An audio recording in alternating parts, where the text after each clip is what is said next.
আসসালামু আলাইকুম প্রিয় শৌখিন শিকারী সমাজ, আমার প্রাণপ্রিয় ভাইরা, আপনারা আসলে জানতে চেয়েছেন যে আসলে স্বাদু টেপের যে উপকারিতা, এটা আসলে কোন কোন বিষয়টা আসলে কাজ করে। তো বিশেষভাবে আমি বলবো যে এই স্বাদু টেপটি তৈরি করা হচ্ছে এখানে কিন্তু অনেক ভাইদের দিব, যারা আমাদের পুরানো শিকারী আছে সেই ভাইরা নিচ্ছে। তো এর বিশেষত্ব গুণ হচ্ছে যে এইটা যদি যেমন আপনি যদি চার করেন, আপনি টিকিট পুকুরে কিংবা স্রোতের নদীতে যদি যান চার করেন, তো এটার বিশেষত্ব হলো যে আসলে চারেরও প্রয়োজন হয় না। এই টোপটির বিশেষত্ব হলো চারের প্রয়োজন হবে না। আমি আবার বলি, চারের প্রয়োজন হবে না। যদি আপনারা, যেমন দেখা যাচ্ছে যে এটা প্রতিযোগিতামূলক একটা অবস্থান, তো এখানে চার দিয়ে মাছ নিয়ে আসতে হবে, হ্যাঁ বাইরে ভাই আপনি করতে পারেন।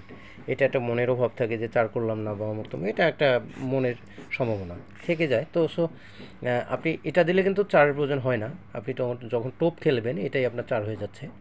এভাবে যদি সব শিকারই খেলতো, কোনো টিকিট পুকুরে খেলতো, তাহলে সমস্যা হতো না। যাই হোক, যেহেতু প্রতিযোগিতার খেলায় অংশগ্রহণ করতে গেলে মাছকে বসে নিয়ে আসতে হবে, আর বসে নিয়ে আসতে আমরা বিভিন্ন প্রকার মিষ্টি চার করতেছি, বিভিন্ন প্রকার পচা ব্যবহার করতেছি। তো এই কারণে আসলে পুকুর নষ্ট হয়, যার কারণে মাছ কিছুক্ষণ খায় আবার বন্ধ করে দেয়।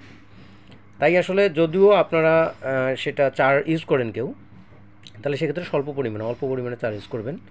আমার এই স্বাদু টোপটার একটাই গুণ, সেটা হচ্ছে মাছ ধরে রাখবে এবং মাছ খাবেই। এটা 100% মাছ খাবেই। আর মাছকে ধরে রাখার জন্য আমি বিভিন্ন প্রকার আমার তৈরি ঔষধ ইউজ করি। ওষুধ বলতে পারেন যে এটা আমার একটা হাতে বানা কেমিক্যাল, এগুলো ইউজ করি। কেমিক্যালও বলা যাবে না, এটা একটা খাবার। যদিও বা আমি খেতে পারি, এখন কোনো সমস্যা হবে না। তো অনেক কিছু আমি মেশাই এখানে, হ্যাঁ। তো এই টোপটি আপনারা, আমি আবারও বলি যে এই টোপটি যখন ইউজ করবেন তখন অবশ্যই এই যে ঝুরঝুরো, আপনারা এইভাবে ঝুরঝুরো করে ভেঙে নেবেন। হয়তো বা একটু রুটি দিবেন, যদি দেখেন যে না একটু হালকা হয়ে গেল, তখন একটু রুটি দিবেন। রুটি দেওয়ার পর পিঁপড়ার ডিম এখানে ছেটায় দেবেন, হ্যাঁ। যত পরিমাণে পিঁপড়ার ডিম দেবেন তত পরিমাণে টোপটা উন্নত হবে। পিঁপড়ার ডিম দিয়ে আপনারা যখন নাড়তে থাকবেন, এইভাবে নাড়তে থাকবেন, তখন দেখবেন যে হালকা আবরণের মতো সৃষ্টি হয়েছে, কাউনের ভাতের মতো সাইড হয়ে গেছে এক অংশ। তো আপনার টোপ রেডি। তখন হুকের মধ্যে গাঁথবেন আর ফেলবেন। আমি যে নিয়মে বলছি ওই নিয়মে রাখবেন। এটাই হচ্ছে স্বাদু টোপ আমার। তো আমি অবশ্যই এটা পাঠাবো। তো এই স্বাদু টোপ আপনারা ঝুরঝুরো করে নেবেন, এইভাবে ঝুরঝুরো করে নেবেন। নেওয়ার পর রুটি দিবেন, হ্যাঁ।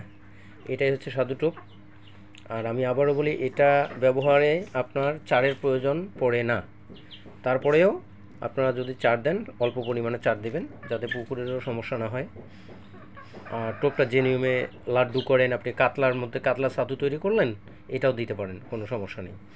থ্যাংক ইউ সো মাচ, ভালো থাকবেন সবাই। আসসালামু আলাইকুম।